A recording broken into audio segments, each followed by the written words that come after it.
sistem yang kita pakai hari ini itu ternyata tidak bikin kerja kita mendukung eksistensi.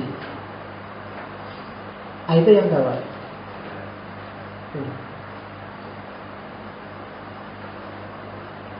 Sebelum ada kapitalisme, misalnya sistem kuno, orang kerja itu ya dia serius, dinikmati sendiri, hasilnya dirasakan sendiri, dan dia puas dengan itu. Kamu gambar, gambarmu bagus, kamu tempel di rumah senang. Bapakmu ke sawah, bertani, nandur dewe, diairi sendiri, diopeni sendiri sampai panen, dan sebagian dijual, sebagian dimakan sendiri, puas. Dinikmati sendiri, kerja sendiri. Tapi sistem baru yang namanya kapitalisme tidak begitu. Itu yang bikin jadi masalah itu. Harusnya kamu dengan kerja itu merasa bangga, eksis, ternyata aku bisa. Tapi sistem kapitalis nggak bisa bikin ternyata aku bisa. Hasilnya tidak dinikmati sendiri. Dalam masyarakat kapitalis, kamu kerjanya untuk orang lain. Kecuali kamu pemilik modal, berarti kan kamu buruh. Kamu pekerja. Dan pekerja itu dia kerja untuk orang lain. Dia yang kerja, orang lain yang menikmati hasilnya. Yang dilihat oleh Marx kan fenomena pabrik-pabrik zaman dulu. Bayangkan orang kerja di pabrik itu zaman itu, sekarang mungkin juga masih gitu. Misalnya pabrik permen, kamu berangkat jam 8 pagi, masuk, duduk, bagian bungkus permen. Mulai jam 8 pagi sampai jam 8 malam kamu gini terus bungkus gitu terus. Dan harusnya kamu nikmati bungkus permen kan, permen dimakan sendiri kan enggak, atau uangnya hasil penjualan dinikmati sendiri kan enggak. Tapi dalam sistem kapitalis kan itu terus dijual, uang itu kamu kerja, dibayar tenagamu, hasilnya dinikmati pemilik modal. Dan itu bikin orang terus teralienasi dengan pekerjaannya. Dia asing. Kenapa asing? Ya karena dia sebenarnya nggak mau ini, dia terpaksa melakukan ini. Dengan dirinya dia asing, karena dia melakukan sesuatu yang tidak dia inginkan.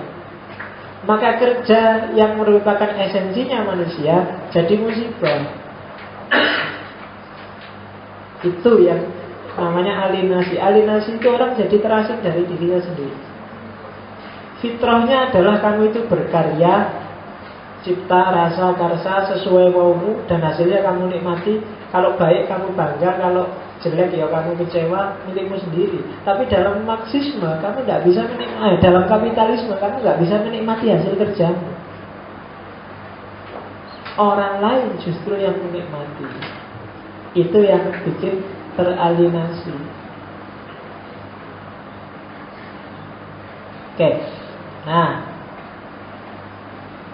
jadi sistem kapitalis yang berkembang ini mengalienasi. Bahkan coba dilihat, gara-gara kapitalisme itu banyak perempuan yang menurut saya nilainya jatuh.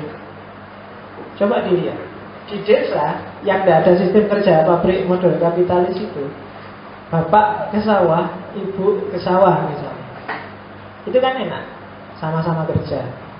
Meskipun kalau pulang nanti ibu yang masak yang ada, tapi kan sama-sama kerja, dinikmati bersama, dianggap dua-duanya berjasa. Coba dilihat di sistem kapitalis, bapak kerja ke kantor, ke pabrik, ke perusahaan, ibu tinggal di rumah. Di rumah ini kerja dia nyapu, ngepel, nyetrika, segala, bahkan mungkin lebih capek dari bapaknya. Cuma ibu yang kerja mati-matian ini dia nggak dapat apa-apa, kan nggak dapat uang, nggak dapat gaji. Justru yang dapat gaji bapak yang kerja di luar. Maka bahasa lainnya, bapak menghasilkan uang dan ibu menghabiskan uang. Iya kan? Dan perempuan terus dianggap jadi koncong wingking dengan logika ini. Karena urusannya di belakang, urusan dapur, kasur, sumur, dan seterusnya. Sementara laki-laki di luar rumah merajalela cari uang, dapat uang. Kadang-kadang nggak ngapa-ngapain di kantor itu, cuma nyampe kantor baca koran, ngerokok, ngobrol, terus pulang marah-marah karena nasinya belum matang. Sementara ibu yang kerja pontang-panting karena dia nggak dapat uang, derajatnya jadi berbeda, jatuh. Nilai uang jadi luar biasa. Bandingkan dengan masa lalu yang sama-sama ke sawah, sama-sama menikmati panennya, nggak ada hierarki, sama-sama dianggap berjasa dalam keluarga. Tapi di sistem yang baunya kapitalis ini enggak. Jadi negaranya jadi iya, dan ini luar biasa. Dan produk para kapitalis inilah yang nanti merajalela di dunia sosial dan mempengaruhi kesadaranmu. Kamu nggak sadar. Karena kapitalis itu kan gitu. Apa yang nggak kapitalis? HP, laptop, teh bagian produsen tehnya selalu itu. Jadi meskipun ada yang tiap hari teriak-teriak anti kapitalisme, tapi Marx sendiri yang merumuskan ini, dia hidupnya dibantu oleh Engels. Engels itu anaknya pengusaha. Jadi Marx dihidupi oleh hasil kapitalisme juga. Apa? Enggak gampang kamu lepas dari sini. Apa ya? Sprite, Fanta, Coca-Cola itu semua. Saya ngomong Sprite Fanta, ingat teman saya zaman di pondok itu. Waktu pondok ada haul rame-rame, dia tukang adzan. Waktunya adzan, dia disuruh teman-temannya, sudah kita makan-makan dulu karena kamu yang bagian adzan sana ke masjid. Adzan, kalau masjid NU kan ada pujian itu. Habis adzan pujian. Cuma karena dia khawatir kehabisan itu, pujiannya ngawur. Ya, yang pakai ilah-ilah itu kan wala aqua ala naril jahimi, diganti dia wala aqua Sprite Fanta Coca-Cola. Itu tiba-tiba ingat itu, wah rame itu. Masa wala aqua Sprite Fanta Coca-Cola. Oke. Udah, masjidnya jangan, bukan masjid kayak gini, masjid pondok itu kan ada kayak musola kecil gitu. Nah, itu jadi waktunya orang makan-makan rame, dia itu saking jengkelnya pujiannya gitu. Walah, aqua. Oke. Aqua, Sprite, Fanta, Coca-Cola. Kamu enak waktu minumnya. Kamu pernah nggak membayangkan buruh yang kerja bikin aqua, Sprite, ngawasi Sprite dimasukin serut itu mulai pagi sampai malam ngawasi terus. Coba ngawasi, nggak boleh lewat, begitu lewat dia bisa dimarahin jerakannya. Pagi sampai malam itu gitu terus. Tidak terbayang olehmu. Luar biasa penderitaannya. Itu yang bikin dia teralinasi, terasing. Cuma katanya Marx, ini sampai di titik ini bagi saya pikirannya Marx selesai. Tinggal dikembangkan ilmu Marxisme macam-macam. Cuma menarik melihat ramalannya Marx. Yang ramalan inilah nanti diterjemahkan oleh Lenin, oleh Mao dan kawan-kawan, jadi namanya komunisme. Jadi ramalan sejarahnya Marx. Jadi dari kapitalisme menuju masyarakat tanpa kelas. Ini reka-rekanya Marx. Katanya Marx, iyalah di sistem kapitalisme pekerja akan terus menghasilkan barang, dan dia makin lama makin kaya. Dan kekayaannya sebenarnya diciptakan, tidak dia lakukan sendiri, bukan hasil keringatnya sendiri, tapi keringat para pekerjanya. Abu Rizal Bakri itu kaya luar biasa kan, bukan dia sendiri. Yang punya KFC itu dia tidak ngapa-ngapain, uangnya datang. Bahkan yang pusatnya mungkin cuma jual lisensi, jual nama, ya uangnya datang. Dia tidak ngapa-ngapain banyak. Nah, biasanya kalau sudah kaya terus jadi konglomerat atau melakukan efisiensi. Kalau modalnya banyak kan biasanya mikir pengembangan. Oke lah, selama ini Sprite ini diisiin secara manual satu-satu, tidak efektif, hasilnya dikit, beli aja mesin pabrik untuk mengisi Sprite. Kenapa dia bisa beli? Karena dia semakin kaya. Kenapa dia semakin kaya? Karena pemodalnya dapat untung dari pekerja. Dan itu yang terjadi. Ambarukmo Plaza itu sehari kira-kira berapa omsetnya kalau kamu tahu? Saya nggak tahu juga. Aku tanya kok. Ya kan, lo itu semakin lama semakin kaya pasti. Dan dia tidak capek. Yang kerja tanpa para pekerja. Kalau rugi gampang nih kalau dipecat. Kalau untung dia berkembang. Jadi maju mundur yang namanya pekerja itu kalah. Maka logikanya pekerja kan kayak tadi. Akhirnya berpengaruh dalam kesadarannya. Pokoknya yang dipikir biaya caranya tidak dipecat, gimana caranya bisa survive. Kan cuma itu aja. Cuma katanya Marx, jangan takut.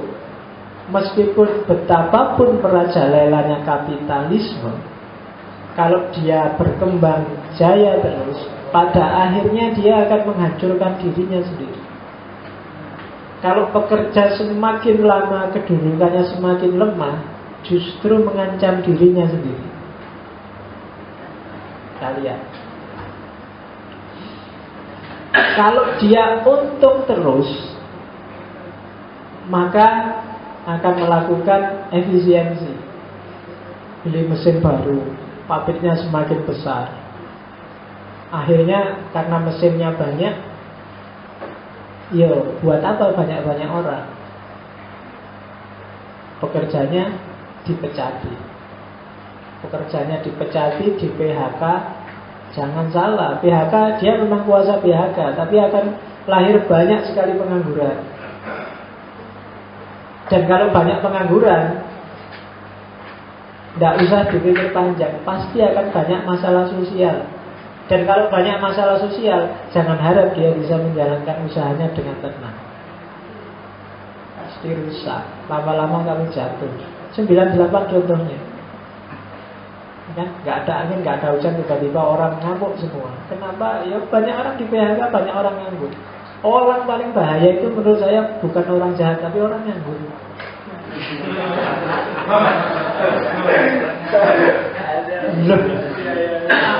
Orang nganggur itu komplit.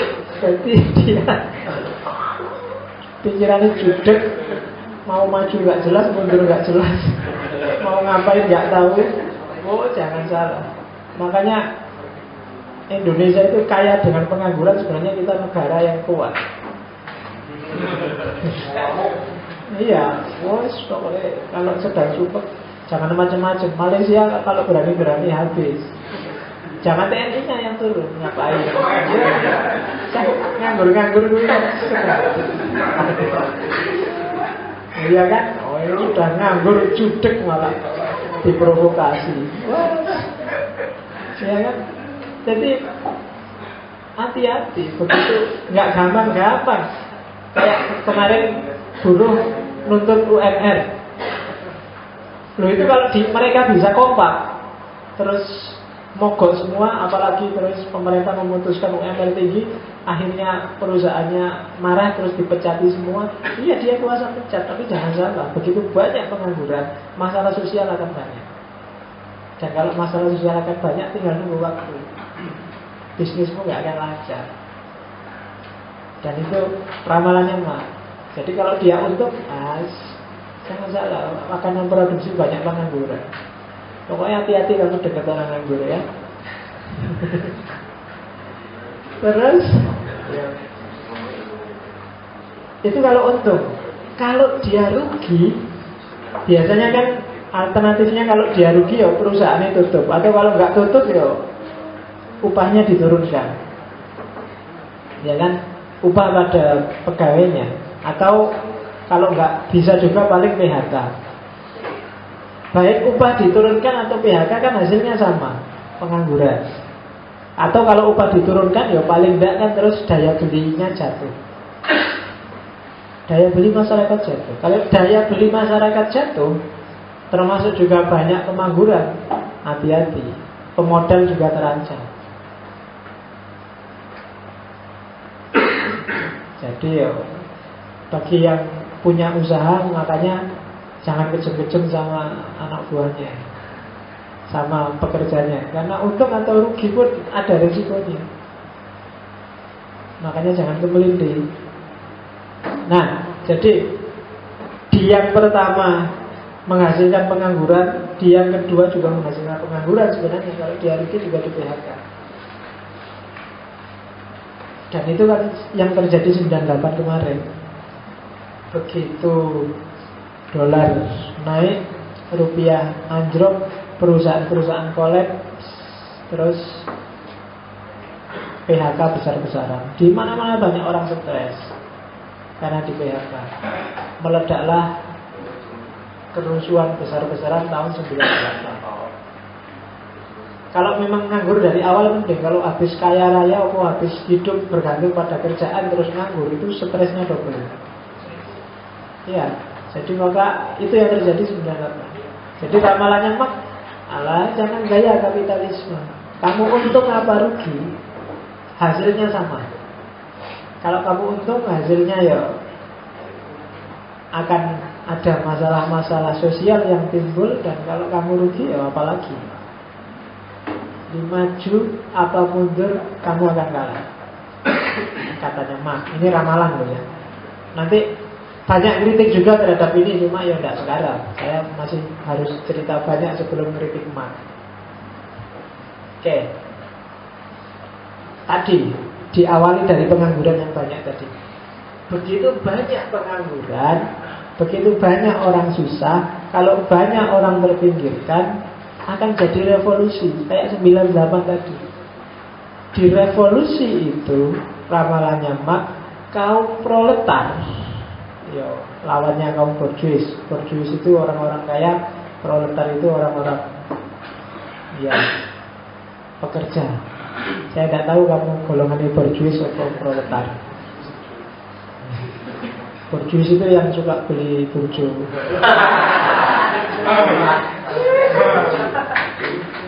Kamu suka beli burjo berarti kamu termasuk golongannya borjuis.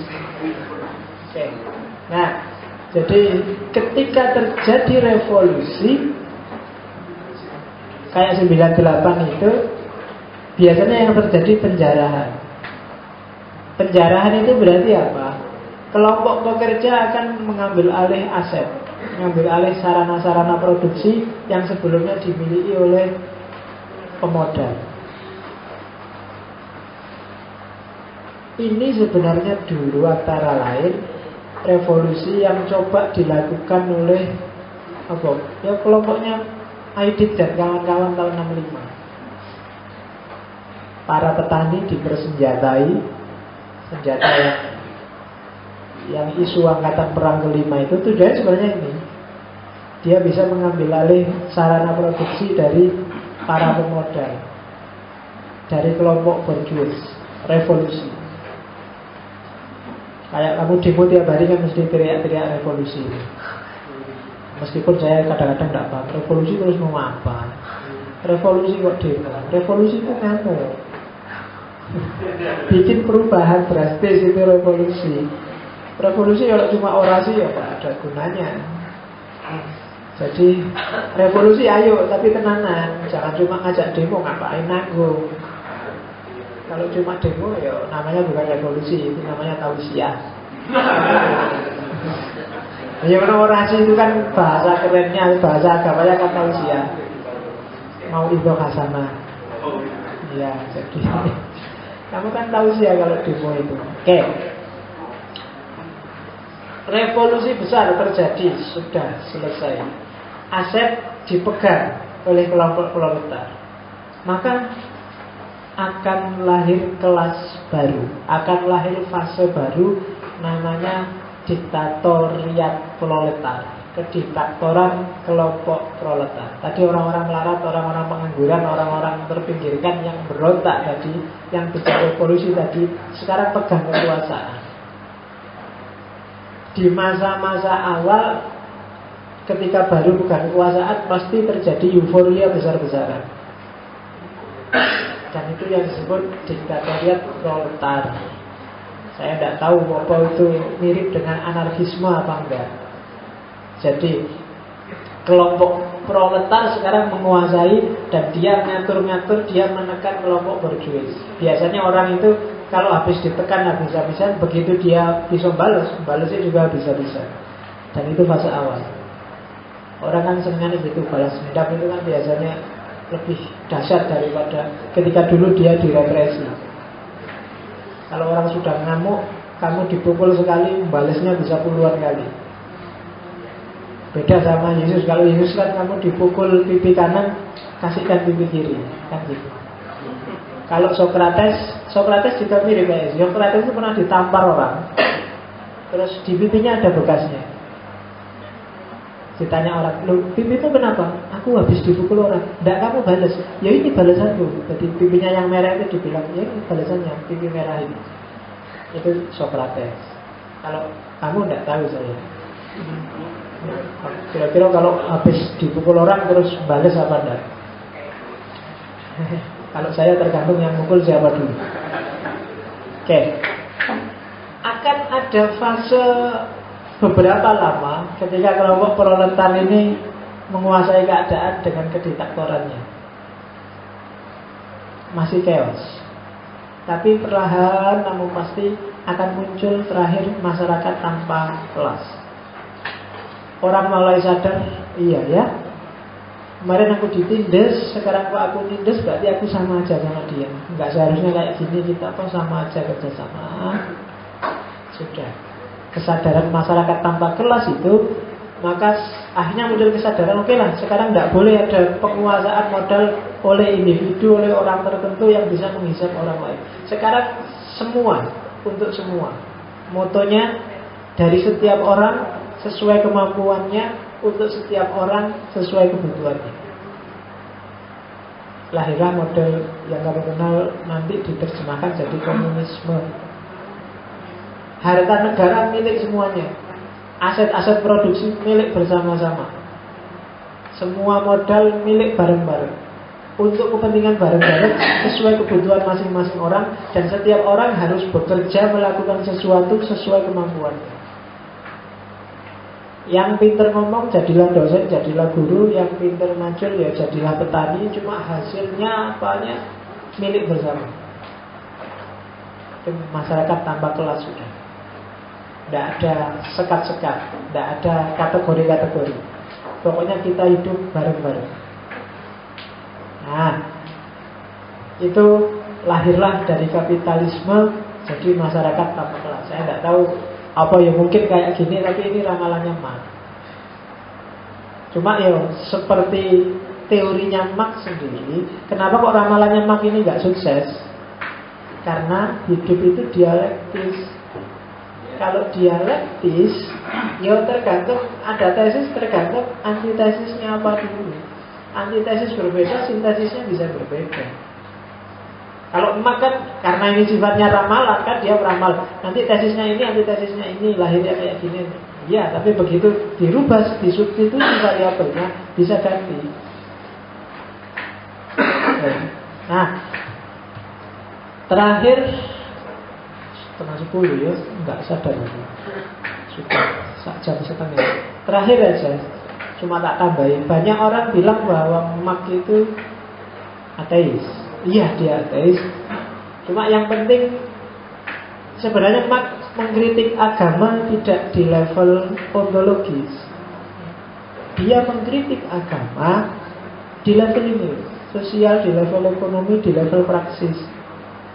Maka katanya Marx, agama itu candu, bikin orang kecanduan. Kecanduan itu kayak ada yang pernah sakau. Kenapa? Jadi apa ya? Agama bikin kamu kayak tadi misalnya kamu kelompok pekerja. Kamu sebenarnya tersiksa luar biasa, teralienasi, sumpek. Tapi kamu nggak berani bangkit. Kenapa? Kamu punya agama. Sudahlah, hidup di dunia ini memang ujian. Ya kan? Dunia adalah penjara bagi umat Islam. Besok di akhirat kita kalah, sekarang tidak apa-apa. Yang penting besok kita menang. Selesai sudah. Agama sering bikin kamu kecanduan kayak gitu. Disuruh belajar, ayo belajar yang rajin biar pintar. Enggak. Segala sesuatu sudah ditakdirkan oleh Allah. Loh, kan itu agama. Apakah aku lulus semester 7 atau lulus semester 14 sudah tertulis di Lauhul Mahfuz. Ngapain aku capek-capek? Dan itu yang dibenci oleh Mas sebenarnya, efek kecanduannya. Agama bikin kelompok pekerja yang sengsara tadi tidak bisa bangkit, bikin orang yang direpresi tidak mau melakukan revolusi. Pokoknya ini yang ini hidup itu, itu yang dibenci oleh Marx dari agama. Maka terus Marx, kalau agama cuma gitu, tidak usah agama-agamanan lah, kan gitu. Sama kayak Nietzsche bilang agama itu mentalitas Buddha. Itu tidak, ontologisnya dia nggak ngomong bahwa nggak perlu Allah, nggak perlu. Dia ngomong ternyata banyak orang beragama itu mentalnya kayak Buddha. Dia tidak mau berjuang. Kalau ada apa-apa tinggal berdoa aja, apa susahnya. Sholat hajat, puasa 3 hari 3 malam diwirid. Harus begitu. Orang beragama cenderung begitu.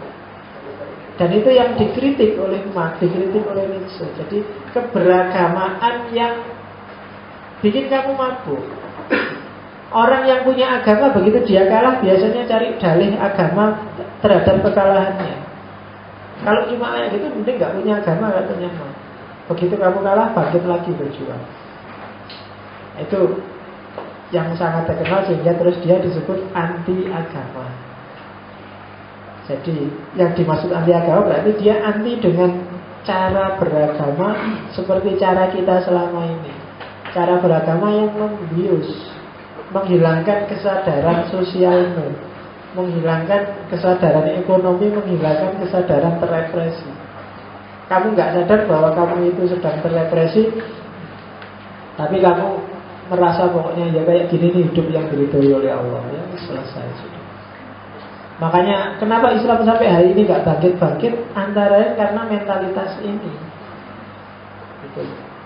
Apalagi banyak orang yang suka dengan sufi-sufi ekstrim yang torekot, uzlah, kholwat. Itu ya selesai. Bukan salah, tapi momennya gak pas. Para sufi itu jangan salah loh. Anggap Ibnu Arabi itu konglomerat, Ghazali itu kaya raya. Waktu dia mengalami sakit bingung mencari kebenaran itu hartanya banyak. Dia rektor di Nizamul Mulk zaman itu. Dan dia cuma karena dia sufi, orang-orang sufi ini hartanya banyak cuma tidak terikat dengan hartanya. Kalau kita kan biasanya kewalik. Yo, karena saya melarat maka saya ikut sufi kan. Jadi nyufinya kepeksa. Kalau uangnya banyak ya enggak Pak. Kalau uangnya banyak eman-eman berkolwat ngapain. Baru kalau nggak punya uang kolwat. Kan itu yang mentalitas kita. Dan itu yang bikin Islam susah banget bangkitnya. Kalau ingin segera bangkit, mentalitasnya diganti. Jangan mentalitas cengeng. Allah jangan terus jadi kambing hitam kemalasanmu. Karena selama ini kan gitu. Allah itu selalu jadi kambing hitam kalau ada apa-apa. Allah takdirnya. Allah sudah menentukan, sudah tertulis di Lauhul Mahfuz. Susah di dunia tidak apa-apa, yang penting jaya di akhirat. Ditolak pacar tidak apa-apa, yang penting besok dapat bidadari. Tidak punya uang tidak apa-apa, yang penting besok masuk surga. Ya selesai sudah hidupnya. Dan berat, itu yang diritu oleh Marx. Dan kalau memang kayak gitu pola kita, berarti benar kata-katanya Marx. Agama ternyata bikin kita kecanduan.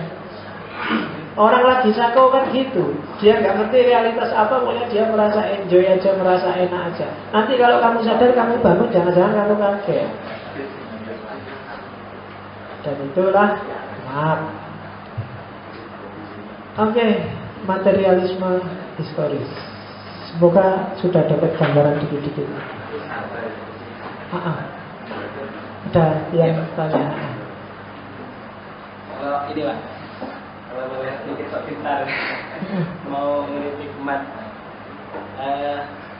saya kira pemikiran materialisme Marx ini membuat kita terlalu simpel memandang orang.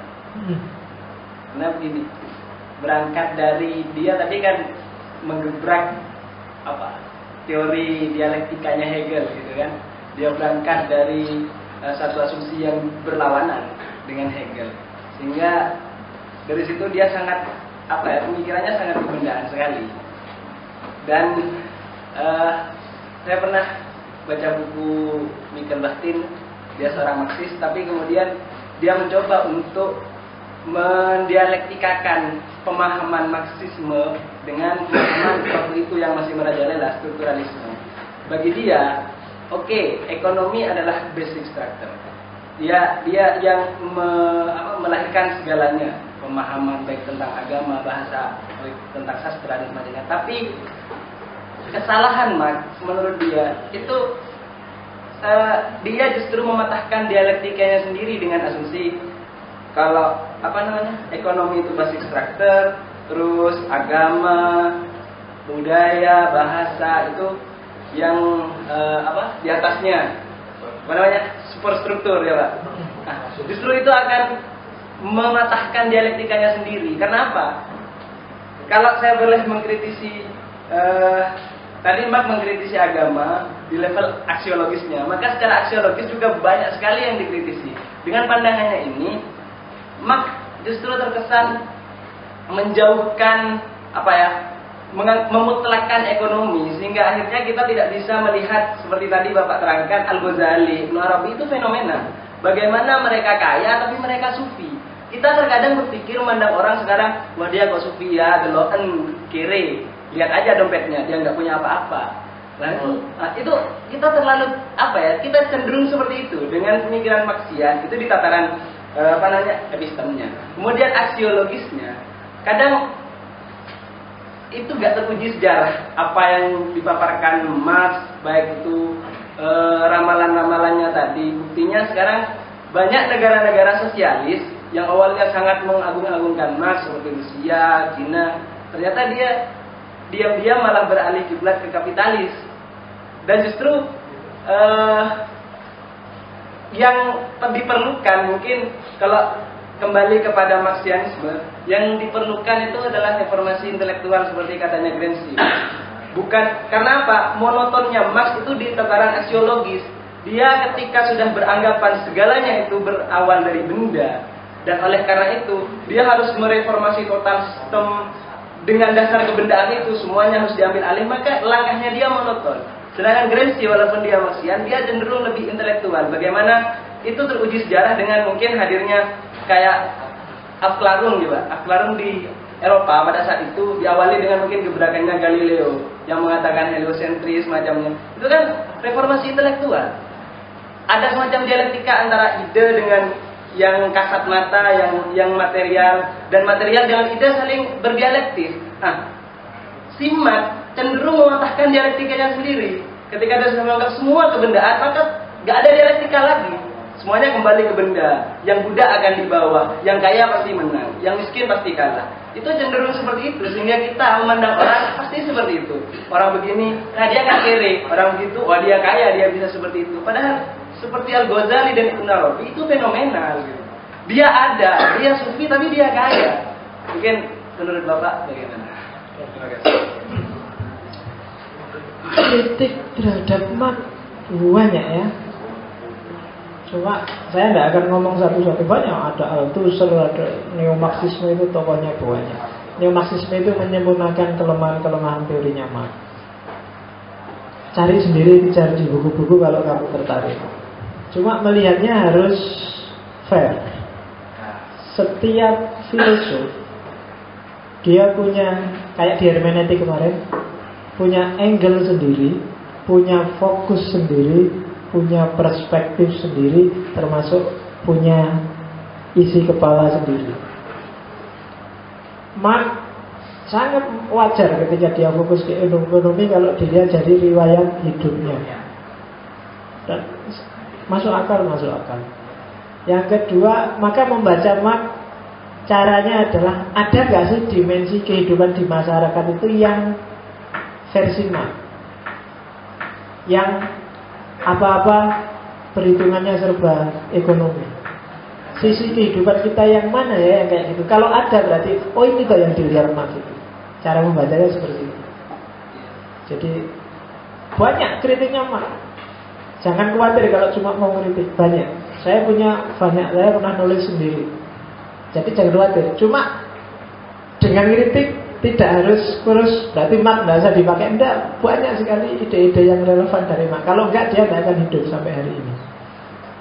Terus gitu. Jadi ya termasuk Ghazali. Sufi kok kaya? Ya, Sufi miskin juga ada masalahnya. Orang yang disebut kecanduan agama juga banyak gitu.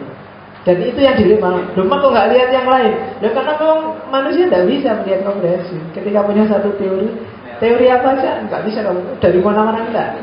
Menurutku ini kayak kamu, FPI itu keras deh.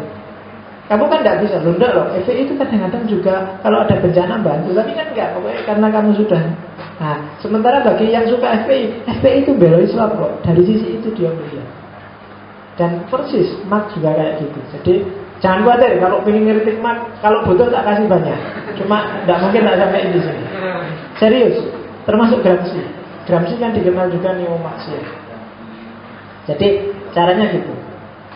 Jadi kalau kamu merasa tidak relevan, tidak apa-apa. Cuma kadang-kadang tinggal kamu cermati aja. Oh, ini gaya Marxian. Jadi tiba-tiba ada orang ngomong, alah, apa-apa, paling ya ujung-ujungnya duit. Nah itu kan logika. Persis seperti yang diramalkan Marx. Bulat kayak apa, tapi ya terakhirnya ya duit.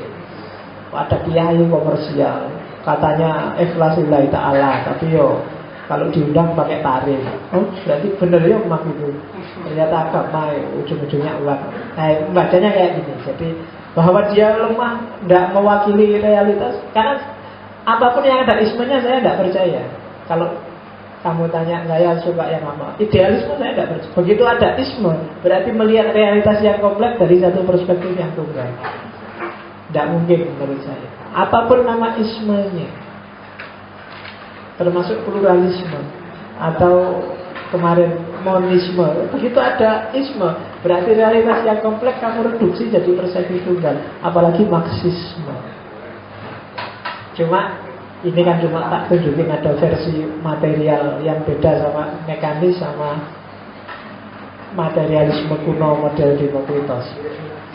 Jadi tidak apa-apa wis kritikan. Habis-habisan juga tidak apa-apa. Sejak dulu sudah dikritik. Kenapa ya? Mak kok nggak lihat Ghazali yang kaya padahal dia sufi? Ya nggak ada orang kayak gitu. Daripada kamu sufi juga nggak, kaya juga nggak. Misalnya, ya, itu orang sufi kok nggak mau dunia, ya nggak apa-apa. Mending dia nggak mau dunia tapi sufi, daripada kamu dunia nggak punya, sufi juga nggak.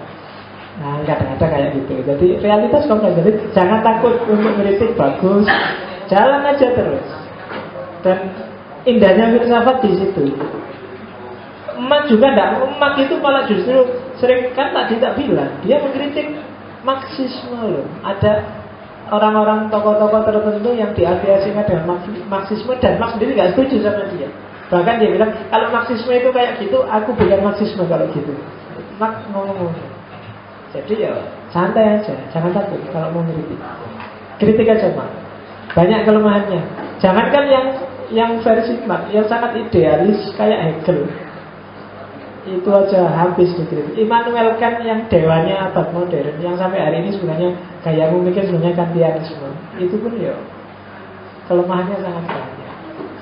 Tidak ada kalau pikirannya manusia yang nggak lemah itu. Yang saya omongkan pertemuan 1 sampai 14 ada kelemahannya. Jadi materi historis ya masih banyak kelemahannya, nggak cuma yang kamu sebut itu. Tadi beberapa sudah tak singgung, kalau kamu jeli sebenarnya itu kelemahan. Beberapa tak pakai guyonan itu sebenarnya kelemahan dari Marx. Kalau kamu jeli. Cuma ya saya tidak akan ngomong itu daripada kamu tambah bingung. Pokoknya sampai hari ini kamu tangkap aja visinya Marx. Oh ini tuh materialisme historis itu. Yang dari sini terus Lenin, kemudian Mao, kemudian Stalin merumuskan ideologi yang namanya komunisme. Dan orang Cina, orang Rusia, meskipun ambruk sistem komunismenya, tapi masih banyak yang percaya bahwa ambruknya itu bukan karena dia pakai komunisme, tapi ada faktor-faktor lain yang bikin dia ambruk. Mungkin karena peradaban besarnya pakai kapitalisme, maka mereka tidak kuat. Karena untuk bisa bikin sistem yang komunistik itu harus kompak. Karena ini hidup bersama. Kalau sendiri-sendiri nggak akan bisa. Begitu ada tiang-tiang, begitu ada variabel-variabel bersama yang kapitalis, maka otomatis yang komunis nggak akan jalan. Begitu terkontaminasi kapitalisme, komunisme akan macet. Karena ini sistem hidup bareng-bareng. Begitu salah satu egois, ya sudah. Nah, itu antara lain kelemahannya Marx. Makanya dari namanya aja kan kelihatan, orang menyebutnya determinisme ekonomi. Ekonomi kok deterministik. Deterministik itu kalau bahasa agamanya Jabariyah. Tidak mungkin. Maka istilah itu aja mungkin semacam kritik terhadap Marx. Masa sistem kok deterministik? Padahal manusia itu kan nggak bisa dipatok, dipastikan, apalagi diramal.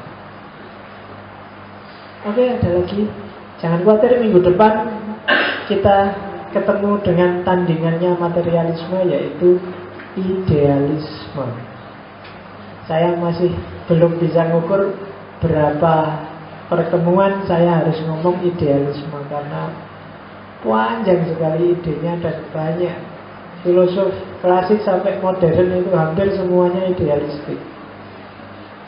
Baru sejak Marx ini kan terus dikenal orientasi praksis.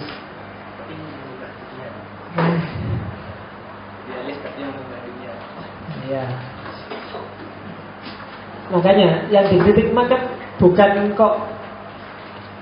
Jadi Marx itu sebenarnya kayak ngeritik Plato.